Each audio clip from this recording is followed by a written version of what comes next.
Alright, here's Tony from AZ Tough Towing at the 24-foot Deckover tilt today with the winch.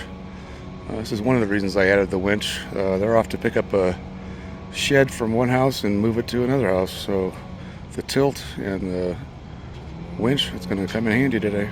Yeah.